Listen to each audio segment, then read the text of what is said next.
शास्त्रज्ञं शास्त्रगम्यं च धर्मगम्यं च धार्मिकं निस्संगं सकलाधारं भक्तं स्वात्मरतं तथा वाग्मिनौ शान्तमूर्तिं च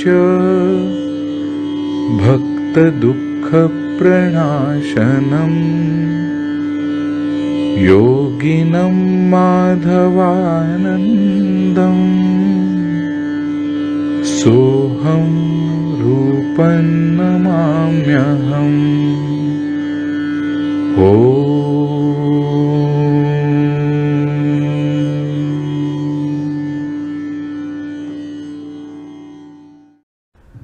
हरि ओम।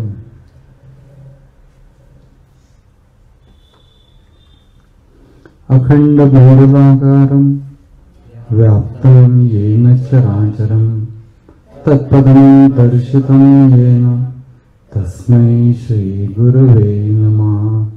ओम।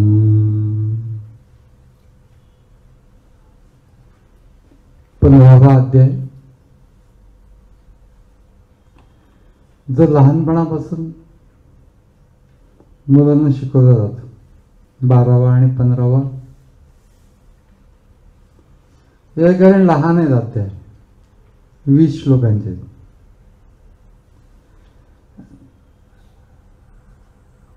12वा अध्याय जो आहे तो इतकं तत्वज्ञान प्रधान नाही आहे। 15वा अध्याय फारच ज्ञानप्रधान आहे। भक्तिभावाने लोक वाचतात, परंतु ते समजण्यासारखं नाही आहे फार।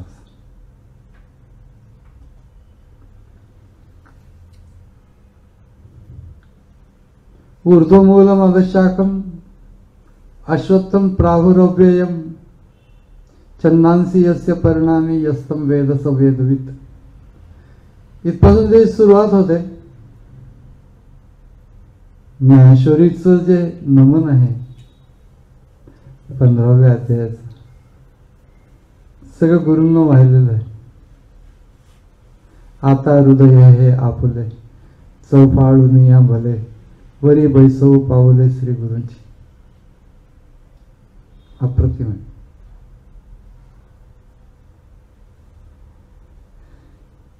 जणू काही खूप उत्साह, आता एक विशेष विषय सांगायचा आहे म्हणून माऊलींना आहे असं त्या नमुनावरून वाटतं, म्हणून गुरूंचं स्तवन केलं। म्हणून श्री गुरूंचे महिमा नाकळिता काही असे साधन, या कारणे नमन निवांतची केले।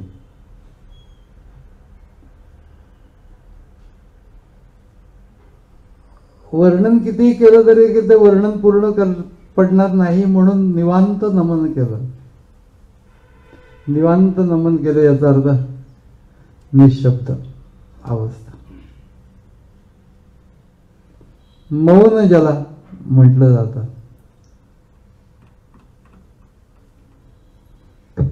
जी गोष्ट समजायला अवघड आहे ती गोष्ट म्हणजे मौन।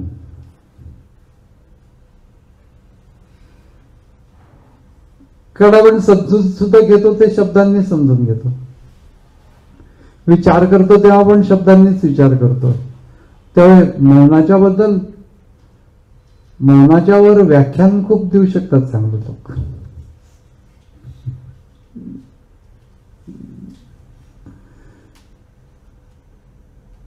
पण गप्प बसणं म्हणजे मौन नाही आहे केवळ। अंतःकरणाला वृत्ती निर्माण होऊ नयेत असं वाटणं म्हणजे मौन। शब्द उच्चारावा वाटू नये असा अर्थ मौन।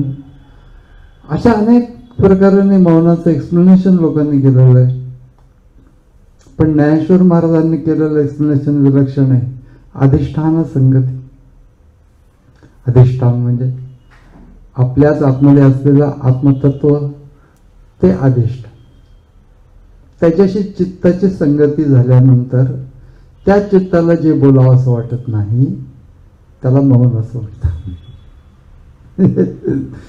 ते एकंदरीतच कुठच्या कुठे गेलं. ते निवांत नमन ही गोष्ट तशी सोपी नाही. नमस्कार करायचा आणि काही मागणं नाही, बरं वाटतं. तुम्ही करून बघा. आपण नेहमीप्रमाणे म्हणतो मी कोणी नाही, माझं काही नाही, मला काही नको.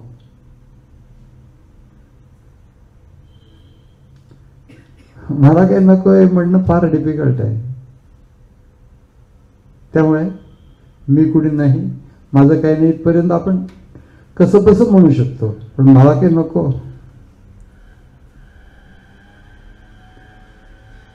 म्हणणं सुद्धा डिफिकल्ट वाटतं आपल्याला. पण ज्या वेळेला व्यक्ती आत्मसाक्षात्कारी होते तर तिला खरंच काही नको असतं.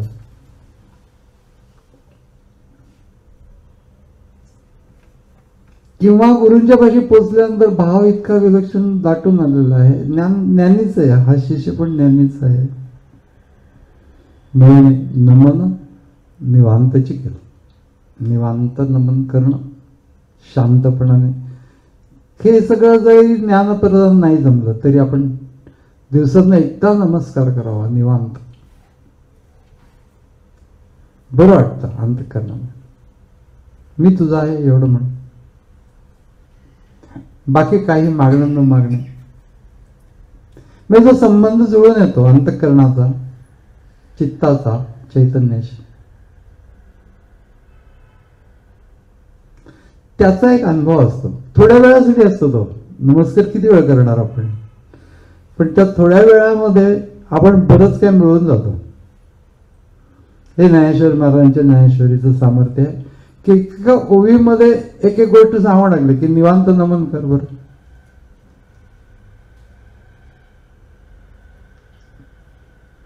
तो 15वा अध्यायाच्या वेळेला महाराजांचा असं एकदम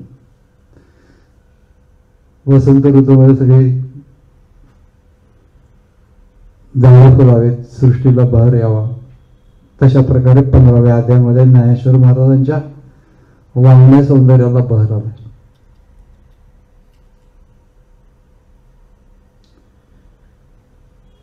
वेगवेगळे विषय हाताळले गेले त्याच्यामध्ये.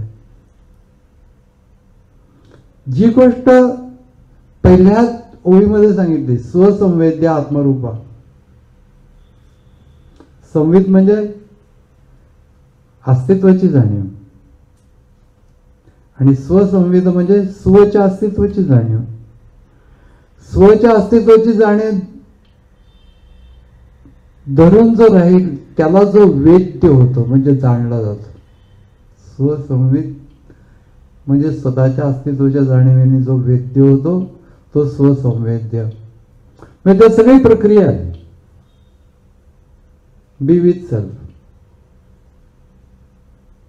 मग तुम्हाला स्वतःच्या अस्तित्वाची जाणीव स्पष्ट होईल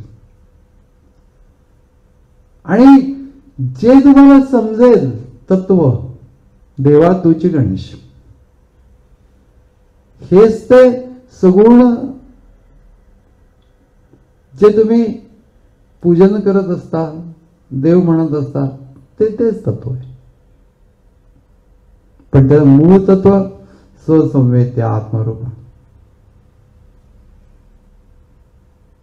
स्वरूपानंद स्वामींनी आत्मरूप हा सगळ्यात महत्वाचा शब्द आहे हे लक्षात घेऊन ज्ञानेश्वरीची सुरुवात आत्मरूपा तुझं असो नमस्कार, तुझा जय जयकार असो देवा, असं त्याचं भाषांतर केलेलं.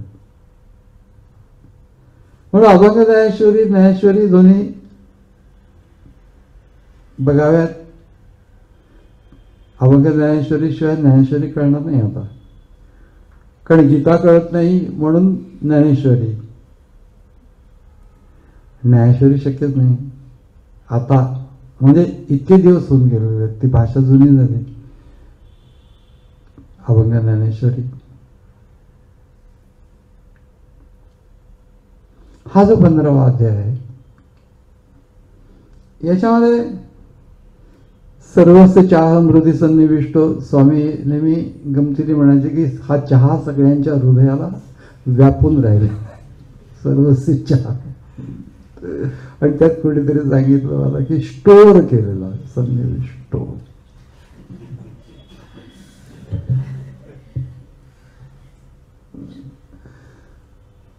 सर्वस्य चहा हृदय सन्निविष्ट, सर्वांच्या अंतःकरणाला व्यापून आहे. मत्त स्मृती ज्ञानम उपाहनंच, उपाहन म्हणजे विस्मृती सुद्धा, ज्ञान आणि विस्मृती या दोन्ही गोष्टी मायापासूनच निर्माण होतात.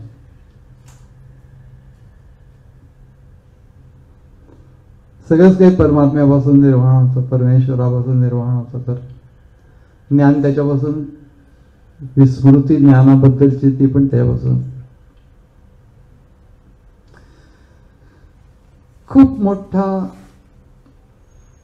आशय असलेला तत्वज्ञानाचा प्रश्न. आणि त्याचं जे पहिल्या ओवीमध्ये स्वसंवेद्य हे सांगितल्यानंतर 8व्या अध्यायामध्ये परत एकदा या जाणीवेच्या बद्दल बोलणं आलं की जे जाणीवेच्या माध्यमातून जात आहेत. या 8व्या अध्यायामध्ये परत बोलणं झालं. आणि एकदम 15व्या अध्यायामध्ये, 18व्या अध्यायामध्ये म्हणजे असे टप्पे आहेत की हे एकदम पचनी पडणार नाही. देवाच्या पायावरती फुलं वाहा, नमस्कार करा, आपल्याला काय मागायचं ते मागा, संपलं. सोपा परमार्थ. पण मग देव पाहिजे आहे, मग ते अवघड आहे. देव पहावया गेलो ते देवाची होऊनी ठेलो, तुका म्हणे धन्य झालो आजी विठ्ठला भेटलो. हो हो हो. पण आम्हाला तसं काही उचत नाही की देवाची होऊनी ठेलो वगैरे. ज्यांना आहे त्यांच्यासाठीच ते लिटरेचर आहे.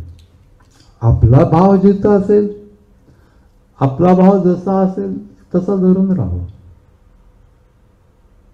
पण कुठं जातं हे आपण समजून घेतलं पाहिजे. खरं तर कुठं जात नाही, स्वतःपर्यंत येतात. मी या स्फुरणाशी ते येतात. सेल्फ.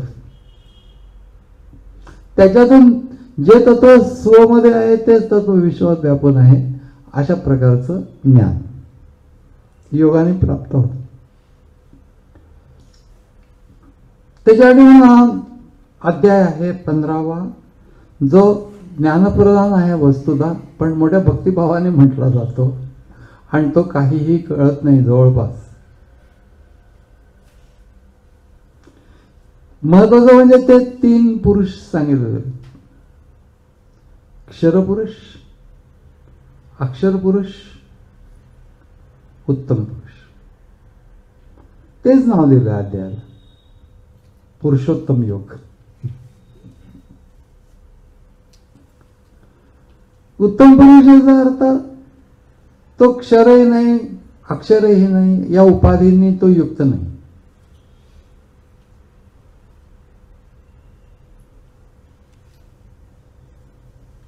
समजून घ्यायला तसं सोपं नाही. क्षरपुरुष म्हणजे काय हो? क्षर म्हणजे जे सारखं बदलत आहे, कमी होत आहे, ज्याचा व्यय होतो आहे, असं जे सगळं आहे ते क्षर. हे सगळं दृश्य विश्व, जे जे अनुभवाला येतं ते विश्व क्षरपुरुष. रूप आहे त्याच्यामध्ये, आपली पोझिशन आहे,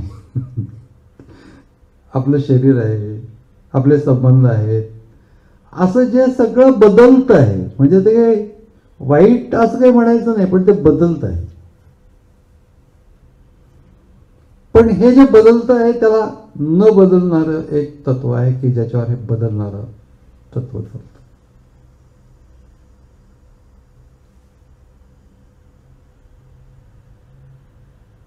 चिन्मयानंद स्वामींनी उदाहरण दिलं की नदीचं तळ स्थिर असल्यामुळे त्याच्यावरून पाणी वाहतं.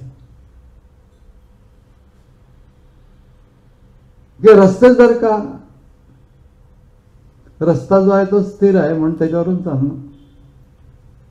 असं ते सगळे एका टप्प्यापर्यंतची उदाहरणं आहेत. म्हणजे सगळे शेवटी कुठलेही उदाहरणं ही सुद्धा सर्वसाधारणपणाने सर्वसामान्य माणसाला आकलन व्हावं याच्यासाठी दिलेली असतात. आता फिरते रस्ते असतात, काय करणार. मग त्या उदाहरणाचं आपण समजून घ्यायचं कॉमन सेन्सने, त्याच्याशी वाद घालत बसायचं नाही फुकट. क्षर याचा अर्थ सगळे बदलतात. विश्व जे जे दृश्य आहे ते, मग दृश्य आहे ते म्हणजे अनुभवाला जे जे येतं ते सगळं दृश्य. सेन्स ऑर्गन्सनी अनुभवाला येतं ते सगळं दृश्य. क्षर पुरुष म्हणजे जो बदलतो आहे, क्षर होतोय, चला क्षर पुरुष. अक्षर पुरुष म्हणजे जो बदलत नाही तो. आणि उत्तम पुरुष या दोघांच्या पेक्षा वेगळा आहे. अरे पण आता अक्षर म्हणजे जो बदलत नाही तो म्हणजे आता ह्याच्या पलीकडे अजून उत्तम पुरुष कुठला काढलाय असं मनात येतं की अक्षर पुरुष म्हणजे झालं की मग एक बदलतं एक न बदलतं तत्व.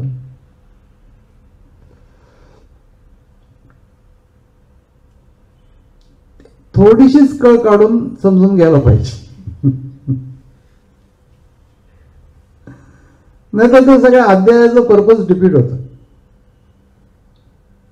एक बदलतं तत्व एक न बदलतं तत्व आहे कळलेलं आहे, परंतु न बदलतं तत्व जे आहे ते बदलत्या तत्वाच्या सापेक्ष जेव्हा असतं त्यावेळेला त्याला अक्षर पुरुष असतं.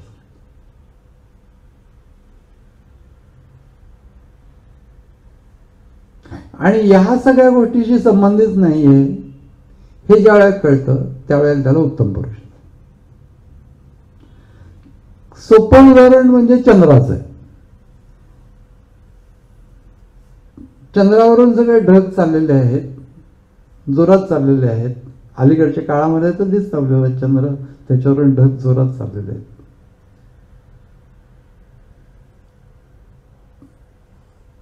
आणि मग ते ढगच्या वेळेला स्थिर आहे असं आपण भावतो, त्यावेळी चंद्र पळतोय असं वाटतं.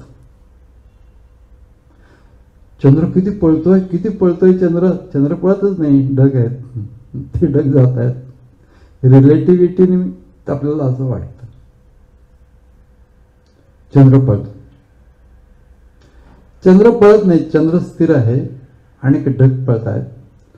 पळणारे जे ढग आहेत पण त्यावेळेला जो चंद्र पळतो आहे असं वाटतं. म्हणून थोड्याच लोकांनी हे लक्षात आणून दिलेलं आहे की ज्याच्यामध्ये ज्ञानेश्वर महाराज पहिले, स्वामी चिन्मयानंदांनी पण असं एक्सप्लेनेशन केलेलं की पुरुष हा कधीही क्षर नसतोच. पुरुष म्हणजे तत्व हे कधीही क्षर नसतं.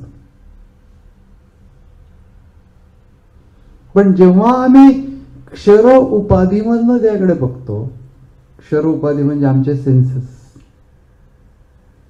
त्यावेळेला तो जसा भासतो त्यावेळेला त्याला क्षर असं म्हटलं जातं. कारण की आमची पाहण्याची उपाधीच क्षर आहे, त्यावेळी आम्हाला ते सगळं क्षर दिसतं.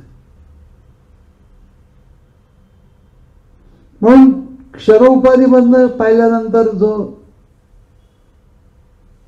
तो पुरुष जसा दिसतो त्याला क्षर पुरुष म्हणायचं. क्षर उपाधी काही नाही आहे समजा, त्याकडे लक्षच नाही, तर तो पुरुष अनुभवतो त्याला अक्षर असं म्हटलं जातं. म्हणजे चंद्र आणि ढग याचं उदाहरण घेतलं तर ढग नाही आहेत तेव्हा, किंवा ढग स्थिर आहे तेव्हा चंद्र पण स्थिर दिसतो. नाही, चंद्र स्थिर आहे हे मूळ तत्व आहे चंद्र, आणि ज्यावेळेस ढग असतात आणि ते पळत असतात त्यावेळेस तो क्षर वाटतो.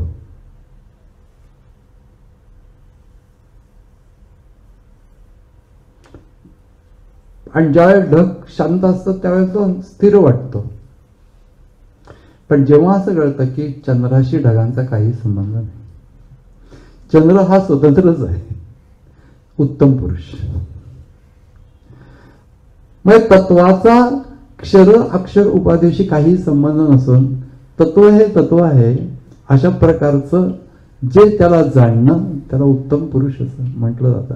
पुरुष एकच आहे, क्षरही तोच आहे, अक्षरही तोच आहे आणि उत्तमही तोच आहे. मग तत्वस्वरूप आहे ते. तत्वस्वरूपाला जाणणं क्षर अक्षर उत्तम पुरुष. हे जे उदाहरण आहे ते उदाहरण जसं आहे तसंच अजूनही आपल्याला उदाहरणं मिळू शकतील. पण हे मला सोपं वाटलं चंद्राचं उदाहरण, कधी आपल्याला ते कळतं की चंद्राचा ढगांशी काही संबंध नाही. क्षर उपाधीमधनं जेव्हा पाहतो त्यावेळेला चंद्र हलताना दिसतो, पळताना दिसतो. उपाधी स्थिर असताना तो स्थिर दिसतो, पण उपाधीशी त्याचा काही संबंध नाही. तसंच सर्व प्रकृती क्षर आहे आणि तिच्या सापेक्ष ज्या वेळेला आम्ही परमात्म्याचं ज्ञान करून घ्यायला जातो त्यावेळेला आम्हाला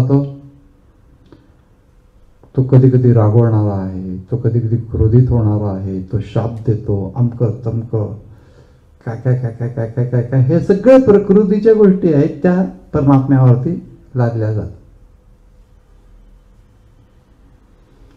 आणि असं जेव्हा आम्ही परमात्म्याला समजतो त्यावेळेला त्याला क्षरपुरुष असं म्हटलं. आम्ही असं समजत नाही आहोत प्रकृती स्थिर आहे अशी स्थिती. त्यावेळेला बराच तो जो जाणवतो तो अक्षरपुरुष. आणि या उपाधीशी संबंधित नाही अशी स्थिती जेव्हा येते त्यावेळेला तो उत्तम पुरुष. म्हणजे जेव्हा आम्ही ही गोष्ट आम्हाला योगाच्या अंगाने फार लवकर कळते तसं पाहिलं तर विचारांच्या अंगाने करताना सुद्धा आमचे क्षरच उपाधी असते, कारण की विचार हे क्षरच आहे. आत्ता एक विचार येतो लगेच थोड्या वेळाने दुसरा विचार येऊन जातो, त्याचे विरोधी विचार येऊन जातो. तर विचार या माध्यमातून ज्या वेळेला आम्ही तत्व समजून घेण्याचा प्रयत्न करतो त्यावेळेला ते तत्व आम्हाला पुरेसं आकलन होत नाही. मग जेव्हा आम्ही निवांत बसू नमनामध्ये ज्ञानेश्वर महाराज हे जाणवणे नमन निवांतचे केले. निवांत बसू,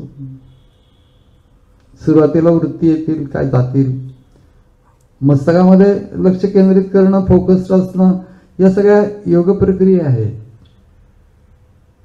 पण शेवटी हळूहळू ते सगळं जाऊन स्वतत्व हे प्रकट होतं, आत्मतत्व. आणि जेव्हा का ते आत्मतत्व प्रकट होतं तेव्हा बाह्य सर्व उपाधींना इतकं महत्वच राहत नाही. त्याचा अनुभव घेणे हे गीता नाम विख्यात सर्व वाङ्मयांचे मतीत आत्मा जणे हस्तगत रत्न होय. म्हणून हे सांगितलं की शेवटी तुम्हाला हे तत्व समजून घेतलं पाहिजे. हा टॉपिक ऑप्शनला नाही टाकता का, कारण की आम्हाला तेच तर तत्व समजून घ्यायचं अनुभूतीच्या अंगाने. एका टप्प्यापर्यंत आपण गेलं की अनुभूतीचं अंग प्राप्त व्हायला लागतं, त्याच्यानंतर मग जे शांतपणा, मग तुम्ही धडपड करू नका, चळवळ करू नका, विचार करू नका, शांतपणाने स्वसंवेद्य आहे, स्ववरतीच अवधान ठेवून राहा. कमी एवढा सगळा थॉट या 15व्या अध्यायाच्या मध्ये असलेल्या या एकूण श्लोकांच्या मधनं आलेलं आहे. फार अप्रतिम आहे. ज्ञानेश्वर महाराजांनी तर कमाल म्हणजे कमाल केलेली आहे. दृष्टांतांची कमाल आहे. आनंद गोष्टी. असं वाटतं की तो 15वा अध्याय संपूच नाही. त्या 15व्या अध्यायामध्ये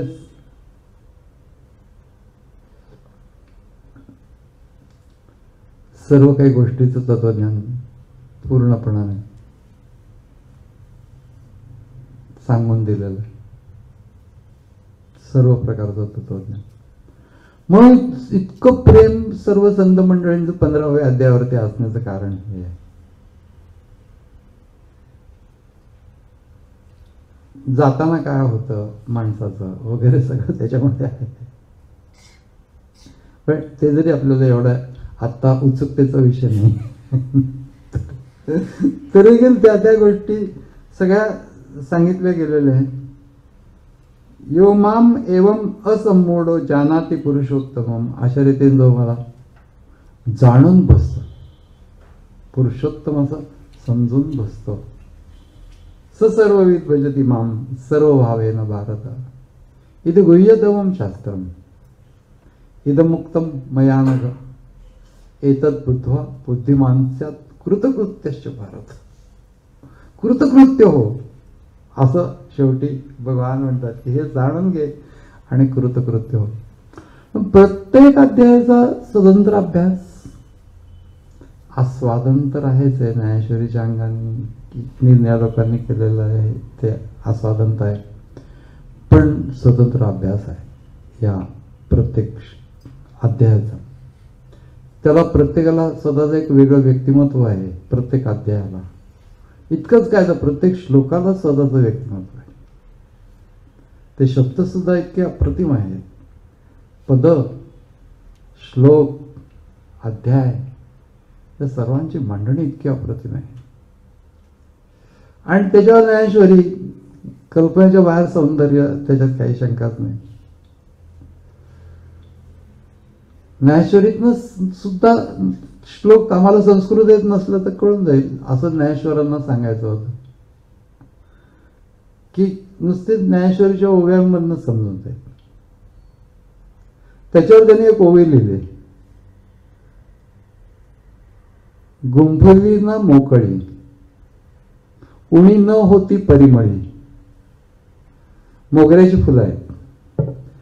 ती गुंफली एखाद्या सूत्रामध्ये म्हणजे दोऱ्यामध्ये आणि त्याचा हार केला. गुंफली ना मोकळी आणि नाही केला हार, नुसती मोकळी फुलं घेतली. उणी न होती परिमळी. वासामध्ये फरक पडत नाही. तसं ह्या गीतेच्या श्लोकांच्या सूत्रामधनं तुम्ही ओव्या बघा किंवा नुसते ओव्या बघा, तुम्हाला तोच सुवास येईल. गुंफली ना मोकळी उणी न होती परिमळी. वसंता कमीची वाटोळी मोगरी जैसी. मोगऱ्याची फुलं तुम्ही सूत्रामध्ये बांधा किंवा मोकळे घ्या, सुवास तोच आहे. त्याप्रमाणे नाही तुम्हाला गीता आली, गीतेला धरून असलं तर छानच आहे समजून घेतलं तर. पण नाही तुम्हाला जर का गीता येत असेल, संस्कृत नाही येत, मोकळी फुलं तो सुवास देते जशी ओव्या देते. आता सौंदर्य या 15व्या अध्यायामध्ये प्रत्येक अध्यायाचं सौंदर्य वेगळं आहे. आणि त्याच्यातल्या त्याच्यात काही अध्यायांवरती ज्ञानेश्वर महाराजच स्वतःच विलक्षण प्रभावित आहेत. त्यातला 9वा अध्याय आहे, 15वा अध्याय. असं समजलं होतं की 15वा अध्यायाची भगवद्गीता संपली. खरं सांगायचं जे सांगायचं इथे गुह्यतमं शास्त्रम एवढं. पण तरी त्याला सपोर्टिव्ह पुढचे अध्याय लिहिलेले आहेत की अक्कल जरा नीट वापरायला शिकलं पाहिजे. म्हणून दैवी संपत्ती असुरी संपत्तीचा पुढचा अध्याय आहे. 17वा अध्याय की ज्याच्यामध्ये ओम तत्सत याबद्दलचं विवरण आहे. अनेक गोष्टींचं विवरण आहे. त्रिविध श्रद्धांचं विवरण आहे. श्रद्धा श्रद्धा चुकीची असू शकते. श्रद्धावान लभते ज्ञानम असं म्हटलेलं आहे. ही गोष्ट जरी श्रद्धा ही फार महत्वाची गोष्ट असली तरी चुकीची श्रद्धा असू शकते. फक्त भगवद्गीतेने असं म्हटलेलं आहे. राजस आणि तामस श्रद्धा असतातच. सगळं डोकं कापून देवाला वाहणं, आता हे काय श्रद्धा आहे? श्रद्धा आहे, त्याच्याशिवाय हे लोक असलं करत नाहीत.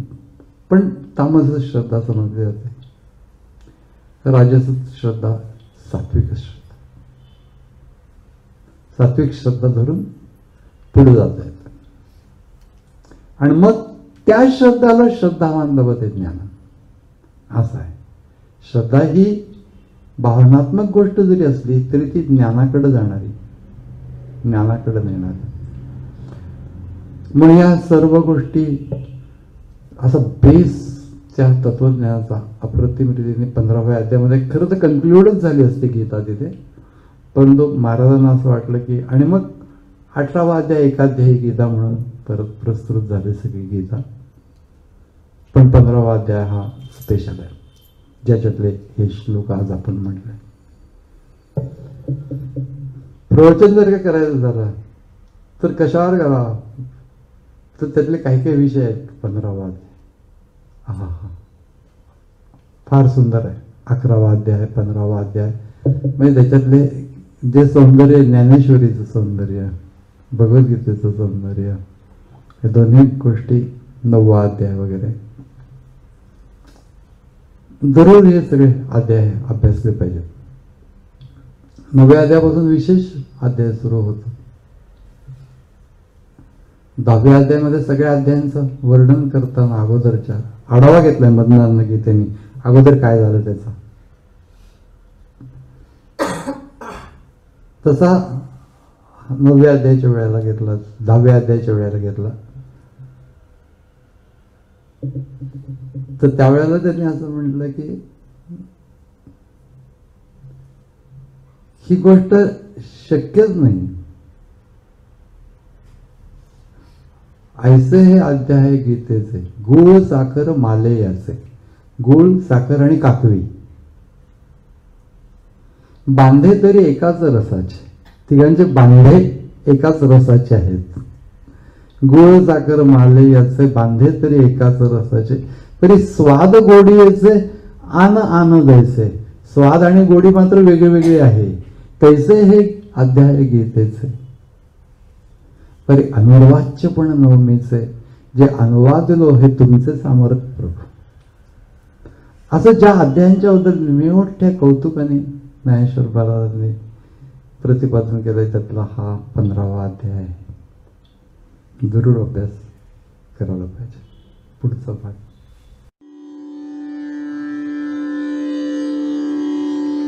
यस्य स्मरणमात्रेण चित्तं भवति निर्मलम् स्वामी समाधवानन्दो नित्यं वसति मे हृदि. ॐ तत्सत्.